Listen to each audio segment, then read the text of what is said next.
Hi there, my name is Nick Simpson. I am at the Africa Climate and Development Initiative at the University of Cape Town.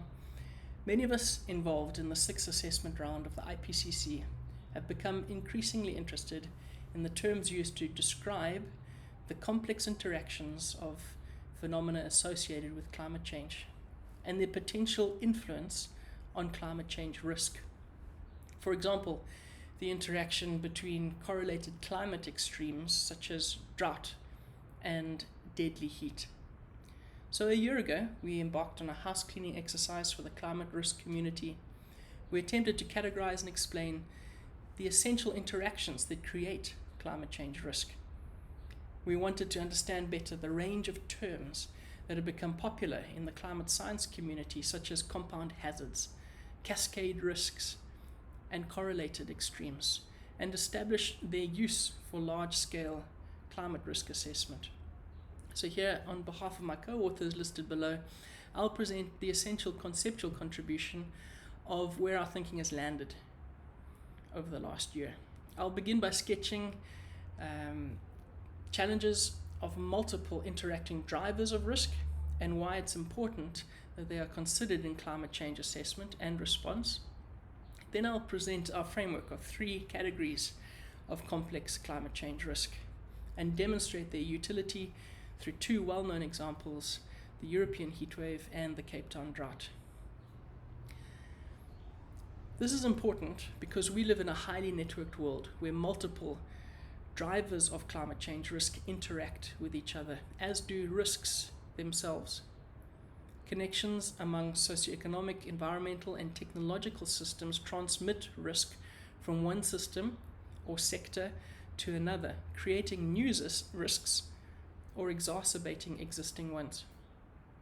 These interactions include both those risks caused by climate change and our response to climate change, such as mitigation and adaptation, and we'll collectively call them climate change risks, where risk is understood to include both the potential for negative and positive outcomes. Those familiar with the IPCC risk framework will appreciate that risk is a function of the interaction between a hazard, vulnerability, and exposure. But we know in the real world, this is a hyper oversimplification of what risk is, and that commonly hazards don't operate in isolation. There is often both drought and extreme heat.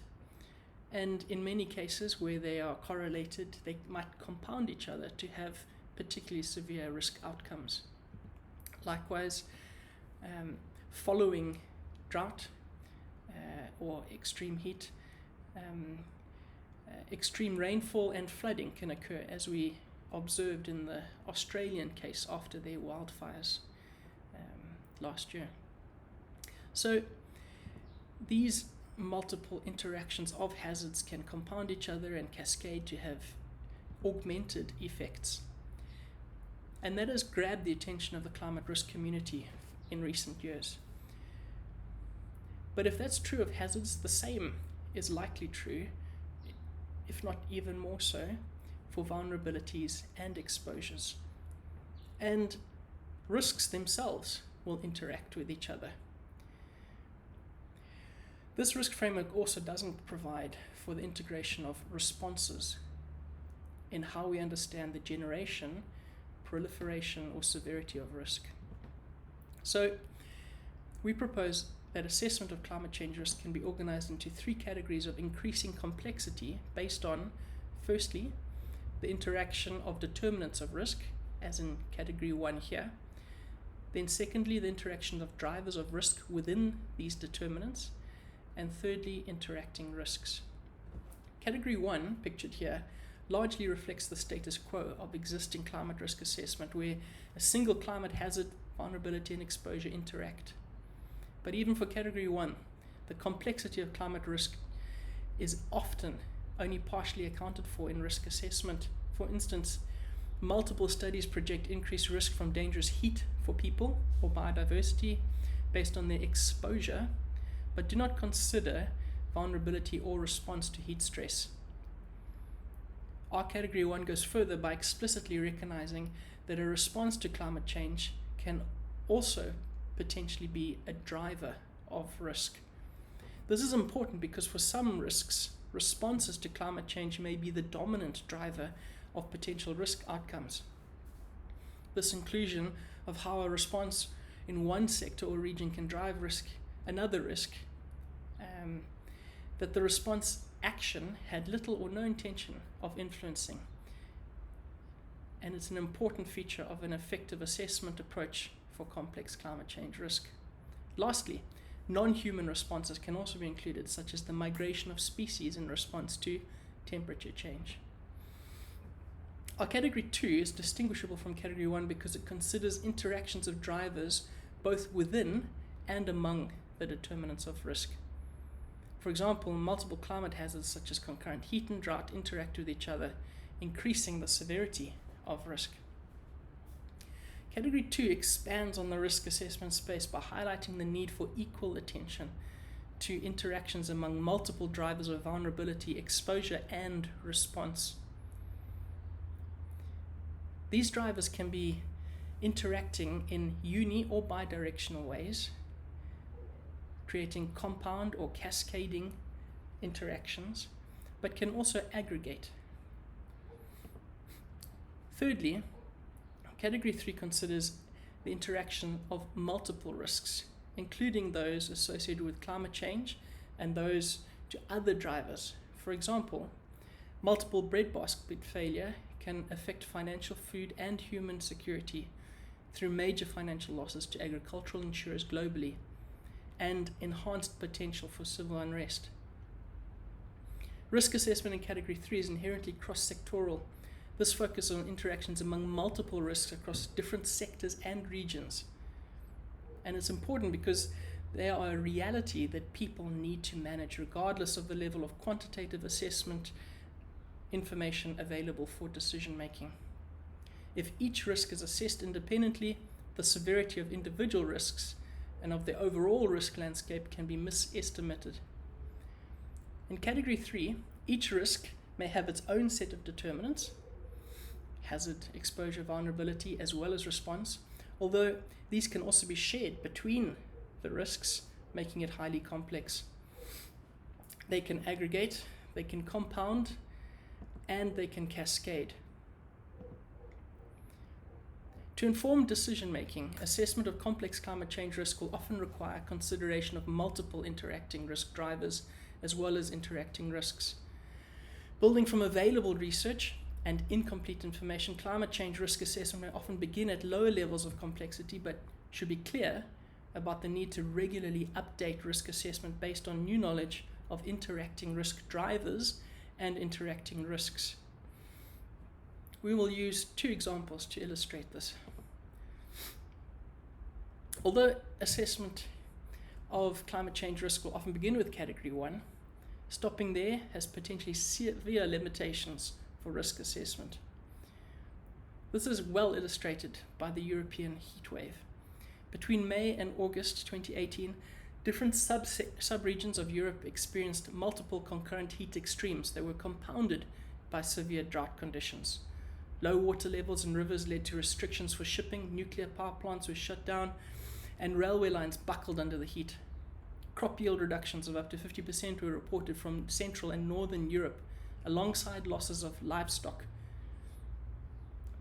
A Category 1 assessment of this case would concentrate on a subset of interactions for a single risk. For example, risk to transport can be described as the interaction of extreme heat, the hazard, thermal tolerance of rail infrastructure, the vulnerability, the length of time rail infrastructure experienced prolonged heat conditions, the exposure, and how low water levels due to the drought resulted in restrictions imposed on shipping, a response. Category 1 assessments like this could be conducted for each of the domains of value, such as tourism, electricity, agricultural production.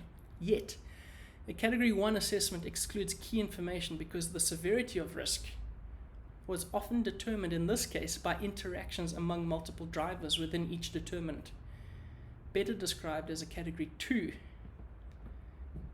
For example, the interacting drivers of strong winds, drought, and extreme heat led to severe wildfires that resulted in extensive damage to infrastructure and extended over popular tourist destinations, claiming more than 100 lives in the Attica region of Greece. The risk to infrastructure from wildfire was further compounded by ecological responses to the early spring, where increased vegetation growth contributed to faster than normal soil moisture depletion, interacting with human responses, including spatial planning and inadequate coordination of evacuation and firefighting measures. In addition to risk to infrastructure, vulnerability of infrastructure was determined by the dependency of both energy and transport on available water for electricity generation and shipping, while transport infrastructure was further vulnerable to extreme heat. Similar Category 2 assessments could be undertaken for multiple other sectors such as agricultural productivity, food security, or food prices. For example, crop losses has been attributed more to drought stress rather than heat stress in the co-occurrence of compound drought and heat extremes of this case. This highlights how interactions of drivers can have different interaction effects and therefore need to be carefully considered. At a global scale, in 2018, a Category 2 lens would identify the near simultaneous heat hazards occurred across Europe, Asia, and North America, leading to an accumulation of risk to food prices globally. However, these risks to food security interact with other risks to infrastructure, economic output, and human health, and requires a Category 3 assessment. The following case will demonstrate this. Urban areas are often where interactions between socio-economic, environmental, infrastructure systems are revealed during climate extremes, and cities facing water scarcity will increasingly need to manage complex climate change risks. Assessment that considers interacting risks are therefore integral to anticipating complex risk and supporting decision making. Effective responses to the Cape Town drought were delayed due to the political risk of declaring a disaster and a lack of feasible water supply alternatives. Responses became increasingly urgent in early 2018 as the potential of a day zero event became possible, the point at which 4 million people might run out of water. The risk of day zero was anticipated to cascade to affect risk to health, economic output, and security, amongst others. These responses by different groups interacted to generate risks to municipal finance, in particular as elites invested in private off-grid water supplies. Risk to municipal revenue collections from newly off-grid households aggregated with risk of reduced tourism revenues, increasing risk to reputation for the incumbent administration. The combination of these risks was not considered in planning scenarios prior to the drought.